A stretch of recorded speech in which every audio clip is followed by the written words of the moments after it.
दोस्तों लगभग पिछले 15 साल से सीरिया के अंदर जो सिविल वॉर चल रहा था, माना जाता है कि जिसकी वजह से वहां पे 6 लाख से ज्यादा लोगों की डेथ हो गई और मिलियंस ऑफ लोग वहां पे डिस्प्लेस हो गए। वो फाइनली 2 दिन पहले एंड हो चुका है। लोग सड़कों पे आ गए हैं, खुशियां मना रहे हैं, सेलिब्रेशन मना रहे हैं। वहीं जो वेस्टर्न कंट्री हैं वो बड़ा कंफ्यूज हैं कि हम लोग खुशी मनाएं या दुख हो, क्योंकि जिस रेबल ग्रुप ने अभी वहां की सरकार को गिराया है, सीरिया के ऊपर कंट्रोल किया है, उस रेबल ग्रुप को ऑलरेडी वेस्टर्न कंट्रीज के द्वारा टेररिस्ट ऑर्गेनाइजेशन डिक्लेयर किया जा चुका है। दोस्तों लेफ्ट की तरफ आपको जो इमेज दिखाई दे रही है, ये पिछले हफ्ते की है, 3 दिसंबर की है बेसिकली। यहाँ पे जो रेड कलर वाला एरिया आपको दिखाई दे रहा है ना, ये सीरियन गवर्नमेंट के कंट्रोल में था, यानी कि जो वहां के प्रेसिडेंट बशर अल असद के सपोर्टर्स थे उनके कंट्रोल में था। हालांकि जो नॉर्थ वेस्ट वाला हिस्सा थोड़ा सा आपको ये ग्रीन वाला दिख रहा है ना, ये रेबल्स के कंट्रोल में था। लेकिन अगले 5 दिन के अंदर ही इन रेबल्स ने पूरे सीरिया पे कंट्रोल कर लिया। और जो असद फैमिली का पिछले 53 ईयर से जो वहां पे रूल चल रहा था, वहां पे एंड हो चुका है। वहां के जो प्रेसिडेंट थे, वहां के जो डिफेंस मिनिस्टर थे, वो देश छोड़ के भाग गए हैं। अभी पता नहीं है किसी को कहां गए हैं। ऐसा माना जा रहा है कि शायद वो रशिया में गए होंगे। लेकिन वहां की सरकार फाइनली गिर चुकी है। वहां पे जो डिक्टेटरशिप चल रही थी, जो सिविल वॉर चल रहा था, वो एंड हो चुका है। दोस्तों इस पूरी वीडियो में इस पूरे मुद्दे के ऊपर मैं बात करने वाला हूं कि वहां पे सिविल वॉर क्यों हुआ, उसकी बैकग्राउंड क्या है, बशर अल असद की फैमिली का थोड़ा सा इतिहास जानेंगे। उसके अलावा ये भी देखने की कोशिश करेंगे कि कौन कौन सी कंट्री वहां पे इन्वॉल्व हैं, कौन कौन से रेबल ग्रुप्स वहां पे लड़ रहे थे, किसकी साइड से लड़ रहे थे। अभी फाइनली जब सिविल वॉर एंड हो चुका है, अमेरिका का और रशिया के इसके ऊपर क्या कहना है, वहीं इंडिया के जो सीरिया के साथ रिलेशन थे, थोड़ा उसको भी जानने की कोशिश करेंगे। अगर आपको थोड़ी डीप अंडरस्टैंडिंग चाहिए तो वीडियो को एंड तक जरूर देखें। दोस्तों इस मैटर को समझने के लिए थोड़ा सा हमें सीरिया के एथनिक ग्रुप्स को देखना बहुत जरूरी है। यहाँ पे जो अरब्स हैं ये सुन्नी मुस्लिम्स हैं, जो कुर्द्स हैं ये भी सुन्नी मुस्लिम्स हैं, लेकिन ये अरबिक लैंग्वेज नहीं बोलते हैं, कुर्दिश लैंग्वेज बोलते हैं। यहाँ पे जो लेबनाइट्स हैं ये भी अरब स्पीकिंग है और ये भी सुन्नी जो ब्रांच है इस्लाम की उसको फॉलो करते हैं। तो आप मोटा मोटा तौर पे ये कह सकते हो कि कम से कम 75% जो एथनिक ग्रुप्स हैं, जो पॉपुलेशन है सीरिया के अंदर, वो बेसिकली सुन्नी इस्लाम को फॉलो करती है। वहीं पे जो 10 या 11% के आसपास हैं वो शिया इस्लाम को फॉलो करते हैं। और वहां के जो प्रेसिडेंट रहे हैं अभी बशर अल असद, ये भी बेसिकली एलावाइट्स ही थे, मतलब ये शिया ब्रांच को फॉलो करते थे। उसके अलावा थोड़े बहुत आपको वहां पे क्रिश्चियंस या दूसरे धर्मों को मानने वाले लोग भी मिल जाते हैं। अभी सीरिया के अंदर जो सिविल वॉर हो रहा है, वहां पे एथनिसिटी का बहुत इंपॉर्टेंट रोल है। देखिए लेफ्ट साइड में आपको जो पिक्चर नजर आ रही है ना, ये है हाफिज अल असद। ये वहां के जो प्रेसिडेंट रहे अभी बशर अल असद, इनके एक्चुअली फादर थे, आर्मी के अंदर बहुत बड़े ऑफिसर रहे। और 1971 में इन्होंने अपनी पावर का यूज करके वहां की गवर्नमेंट को बेसिकली तख्ता पलट कर दिया, कूप कर दिया और खुद पावर में आ गए। और ये एक्चुअली शिया अलावाइट्स हैं और शिया जो ब्रांच है इस्लाम की उसको फॉलो करते हैं। लेकिन सीरिया के अंदर तो भैया सुन्नी मुस्लिम ज्यादा मेजोरिटी रहते हैं। तो इन्होंने क्या किया, इनका जो रूल करने का स्टाइल था एक्चुअली बहुत स्ट्रिक्ट था और इसकी वजह से लोग इन्हें डिक्टेटर भी कहते हैं। तो 1971 से लगातार पावर में थे, लेकिन 2000 के अंदर 2000 में इनकी हो गई डेथ और उसके बाद बशर अल असद एक्चुअली पावर में आ गए। हालांकि आज बशर अल असद को एक डिक्टेटर माना जाता है, लेकिन एक्चुअली में एक डॉक्टर हैं।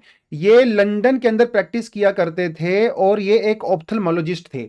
और इन्होंने शादी भी वहीं पे की। एस्मा अक्सर ये एक फाइनेंशियर थी और एक इकोनॉमिस्ट रही हैं। तो बेसिकली इनका जो पूरा ऑक्यूपेशन है, इनकी जो लाइफ है वो काफी लिबरल थी और ये एक्चुअली राजनीति में कभी आना भी नहीं चाहते थे।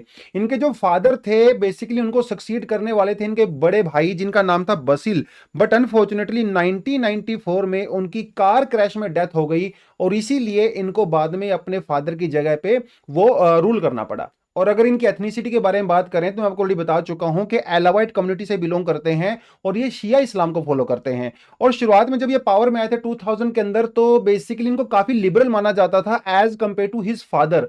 और जब ये पावर में आए थे ना, उसके बाद इन्होंने एक्चुअली सीरिया की इकोनॉमी को थोड़ा ओपन अप भी कर दिया था। सब कुछ लगभग ठीक ठाक ही चल रहा था, लेकिन 2011-12 के अंदर कुछ ऐसा हो गया मिडिल ईस्ट के अंदर जो किसी ने एक्सपेक्ट भी नहीं किया था। जी हाँ दोस्तों, उसको कहा जाता है अरब स्प्रिंग।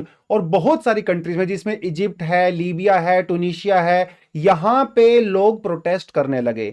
लोग अपनी गवर्नमेंट के खिलाफ खड़े हो गए, सड़कों पे आ गए और बेसिकली डेमोक्रेसी की डिमांड करने लगे। इन सभी कंट्री के अंदर डिक्टेटर्स हुआ करते थे और लोग कहने लगे कि भाई हम इनसे परेशान हो चुके हैं। तो वो सड़कों पे आ गए, वायलेंट क्लैशेज वहां पे हुए और सरकारें वहां पे गिर गई। ये जो अरब स्प्रिंग यानी कि जो सीरिया के आसपास ये सब चीजें हो रही थी, वो एक्चुअली सीरिया तक भी पहुंच गई। सोशल मीडिया के थ्रू, रेडियो के थ्रू, टेलीविजन के थ्रू वहां के लोग भी देखने लगे भाई सीरिया के आसपास क्या हो रहा है, लोग डिक्टेटर्स के खिलाफ लड़ रहे हैं। तो वहां पे भी थोड़े बहुत प्रोटेस्ट शुरू हो गए। हालांकि उस प्रोटेस्ट में भी ज्यादा नहीं जाऊंगा। शुरुआत में जो प्रोटेस्ट हो रहे थे ना वो पीसफुल थे, मतलब वहां पे कोई ज्यादा लोग वायलेंट नहीं हो रहे थे। बट जो डिक्टेटर्स होते हैं ना, इनके खास टेंडेंसी होती है, डिक्टेटर्स काफी इनसिक्योर होते हैं। इनके जो फादर साहब थे वो भी ऐसा ही करते थे। हल्का फुल्का जैसे ही कहीं पे कोई प्रोटेस्ट होते थे किसी भी तरीके से, तो बड़ा हार्श तरीके से उनको दबाया करते थे। पुलिस का यूज किया करते थे, आर्मी का यूज किया करते थे। तो इन्होंने भी बेसिकली अपने फादर से ही वो सब कुछ सीखा। और शुरुआत में जब वहां पे प्रोटेस्ट शुरू हुए, सीरिया के अंदर एक रीजन है दर्रा करके, वहां पे जब प्रोटेस्ट शुरू हुए पीसफुल, तो इन्होंने वहां पे फोर्स का यूज किया। और जब इतना भयंकर वहां पे उन्होंने फोर्स का यूज किया, तो लोग सड़कों पे आ गए। लोग इतना ज्यादा लार्ज स्केल पे प्रोटेस्ट करने लगे, जिसको कहा जाता है दमास्कस स्प्रिंग। यानी कि जो अरब स्प्रिंग शुरू हुआ था ट्यूनीशिया में, इजिप्ट में, लीबिया में, वो फाइनली पहुंच गया सीरिया के अंदर। सो दोस्तों 2012 के अंदर वहां पे जो प्रोटेस्ट शुरू हुए थे, उन्होंने फाइनली वहां पे सिविल वॉर का रूप ले लिया।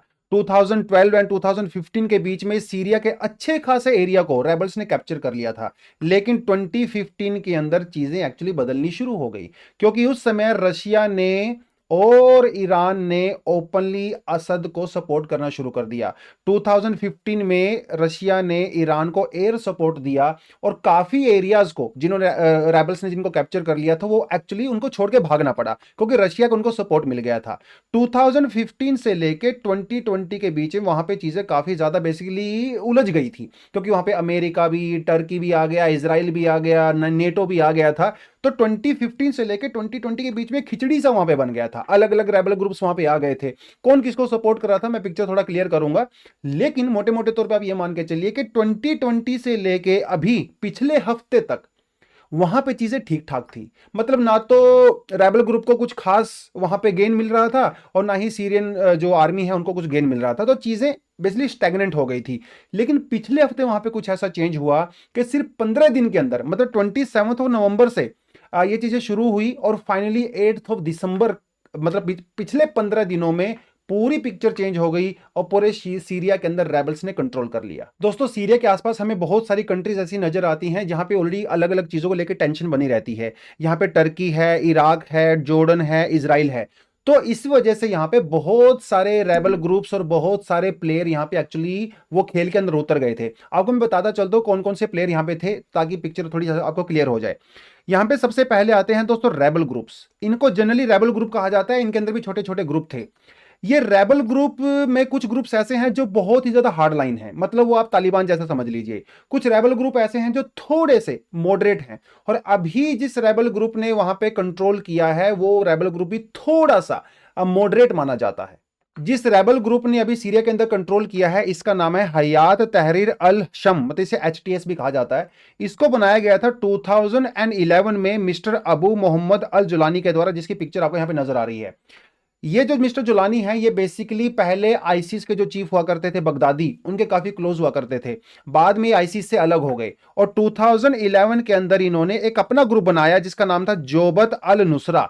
और उस समय बेसिकली ये अल कायदा को सपोर्ट किया करते थे। बाद में हालांकि 2016 में अल कायदा से भी अलग हो गए और इन्होंने अपना ग्रुप बना लिया। देखिए जो आईसिस था या जो अल कायदा था, वो सीरिया के अलावा बाकी दूसरे एरिया के अंदर भी जो है एक्टिव हुआ करते थे, जैसे मान इराक हो गया या टर्की हो गया।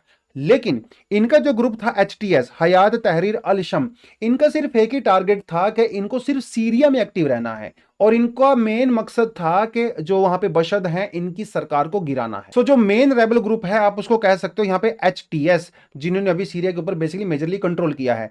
यहाँ पे जो दूसरी फोर्स है उसको कहा जाता है Syrian national army. Syrian national army को टर्की का सपोर्ट रहता है, और कभी कभी ये सीरियन नेशनल आर्मी एक्चुअली इस रेबल ग्रुप के साथ मिलकर भी काम करती है। दोस्तों यहाँ पे एक और ग्रुप जो एक्टिव था वो था सीरिया और टर्की के बॉर्डर के आसपास, और ये ग्रुप बनाया गया था कुर्दिश लोगों के द्वारा।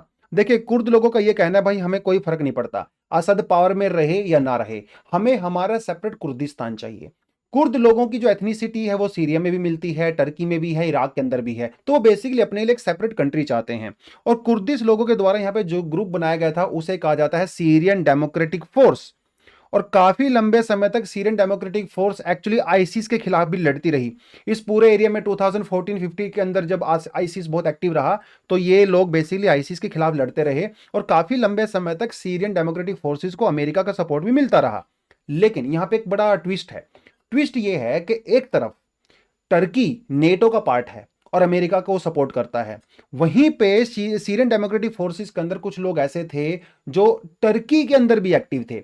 और टर्की के अंदर जो कुर्दिश लोग हैं, इनके एक ग्रुप पाया जाता है जिसको कहा जाता है Kurdistan workers party. Kurdistan workers party. और मजेदार बात यह है कि कुर्दिस्तान वर्कर्स पार्टी को टर्की के अंदर एक टेररिस्ट ऑर्गेनाइजेशन डिक्लेयर किया गया है। तो यहां पे ना बड़ा एंगल थोड़ा सा यहां पे बेसिकली पेचीदा हो गया इन अ सेंस।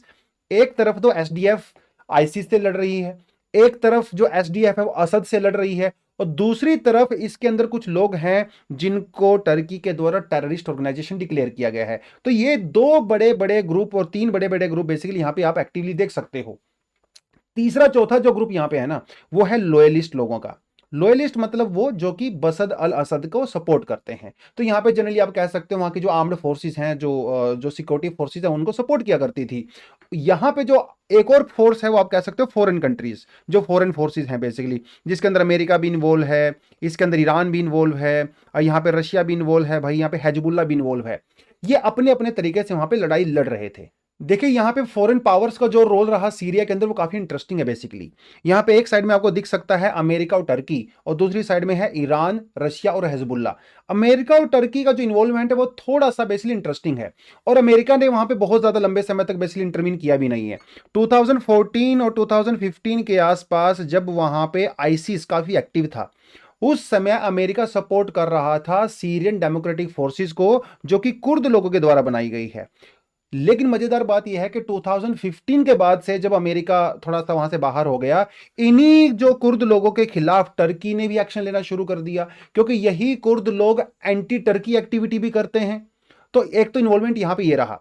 दूसरी तरफ जो इन्वॉल्वमेंट रही वो रही ईरान, रशिया और हिजबुल्लाह की। हिजबुल्लाह आपको पता है लेबनान के अंदर एक्टिव है, और अभी फिलहाल वहां पे इजराइल और हिजबुल्लाह के बीच में इश्यूज चल रहे थे। फाइनली वहां पे सीज वॉर हो चुका है और सीज फायर हो चुका है, उसके लिए मैं अलग से चैनल पे वीडियो बना चुका हूं, अभी आप देख सकते हो। ईरान, रशिया और हिजबुल्लाह का सीधा सीधा कहना था, हमें कोई मतलब नहीं है किसी कुर्दिश से, हमें सिर्फ मतलब यह है कि जो असाद के खिलाफ है वो हमारे खिलाफ है। तो ये लोग असाद के खिलाफ हर उस पावर से लड़ रहे थे जो कि असाद को वहां से डिथ्रोन करने की बात कर रहा था। अमेरिका को टर्की का एंगल थोड़ा यहां पे डिफरेंट है। अमेरिका उस पावर को सपोर्ट कर रहा था जो आईसिस के अगेंस्ट में लड़ रही थी, मतलब कुर्दिश लोगों को। लेकिन वही जो टर्की है वो कुर्दिश लोगों के अगेंस्ट में भी काम कर रहा था, क्योंकि वो अलग से डिमांड करते हैं सेपरेट नेशन की टर्की के अंदर। तो एक तरफ अगर रिवीजन के तौर पे देखें तो यहाँ पे कई सारे जो ग्रुप्स हैं वो इन्वॉल्व रहे। सबसे बड़ा जो ग्रुप है यहाँ पे रेबल ग्रुप है, जिसे हम लोग एचटीएस कहते हैं, जिन्होंने अभी वहाँ पे कंट्रोल किया है। एक यहाँ पे मिलता है आपको सीरियन नेशनल आर्मी, जो कि टर्की के द्वारा सपोर्ट की जाती है। एक आपको यहाँ पे नजर आता है कुर्दिश लोगों का ग्रुप, जिसे एसडीएफ कहते हैं, सीरियन डिफेंस फोर्सेज। शुरुआत में अमेरिका इनको सपोर्ट कर रहा था, बाद में जो है टर्की इनके खिलाफ भी लड़ने लगा। यहाँ पे कुछ लॉयलिस्ट भी हैं जो कि बशर अल असद के जो है सपोर्ट में लड़ रहे थे। यहाँ पे कुछ फॉरेन पावर्स भी हैं, जैसे अमेरिका है, ईरान है, टर्की है, यहाँ पे रशिया भी है, यहाँ पे हिजबुल्लाह भी है। तो कुल मिला के वहां पे जो खिचड़ी बन गई थी उसका रिजल्ट आ चुका है, और रेबल ग्रुप्स ने सीरिया के ऊपर कंट्रोल कर लिया है।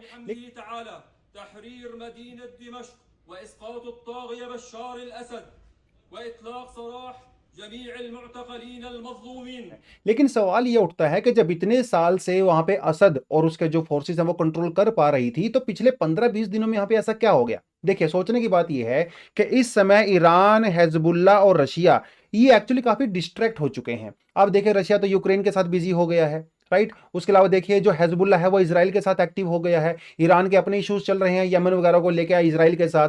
तो क्योंकि ईरान, हिजबुल्लाह और रशिया इनका ध्यान सीरिया से हट गया है, तो जो क्रिटिकल सपोर्ट मिल रही थी असद को वो वहां से मिलनी बंद हो गई है। और यही बहुत बड़ा रीजन रहा कि जो रेबल्स हैं वहां ने अचानक से वहां पर इतना सारा अटैक किया, और जो सपोर्टर्स थे असद के वो समझ नहीं पाए, या तो वहां से भाग गए या उन्होंने सरेंडर कर दिया। तो बेसिकली वहां पे ये इस तरह की सिचुएशन बनी, उन्होंने कंट्रोल कर लिया।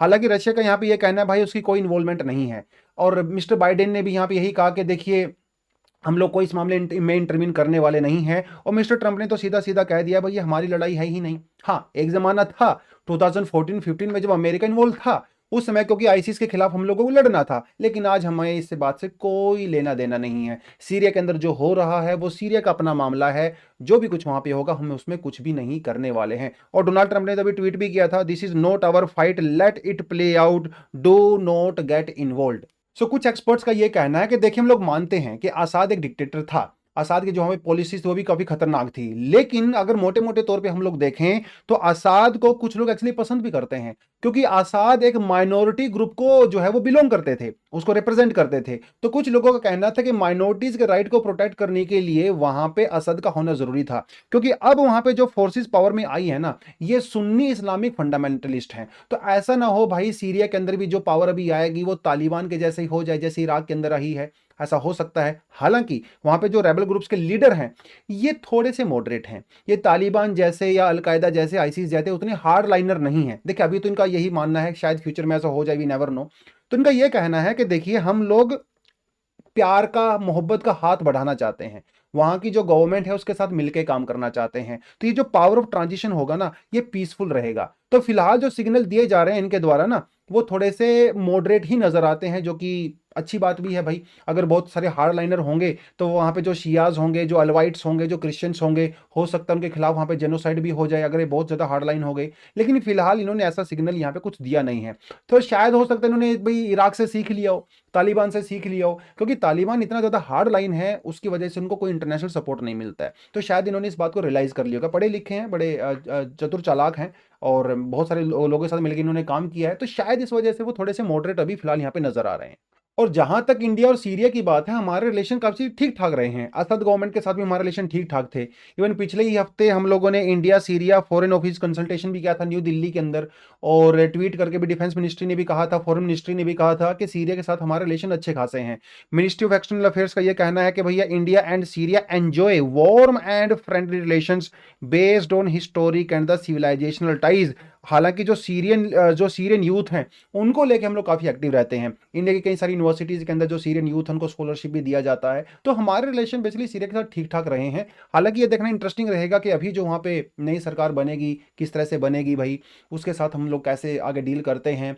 और ये भी बड़ी सोचने की बात है कि भाई क्या ये सिविल वॉर एंड हो गया कि नहीं हुआ है, क्योंकि जब इतने सारे प्लेयर्स वहां पे इन्वॉल्व होते हैं तो उसके बाद एक स्टेबल गवर्नमेंट लेके आना बड़ा आसान नहीं है। असद तो चले गए, उनका उनके पास तो गवर्नमेंट को रन करने का एक्सपीरियंस भी था।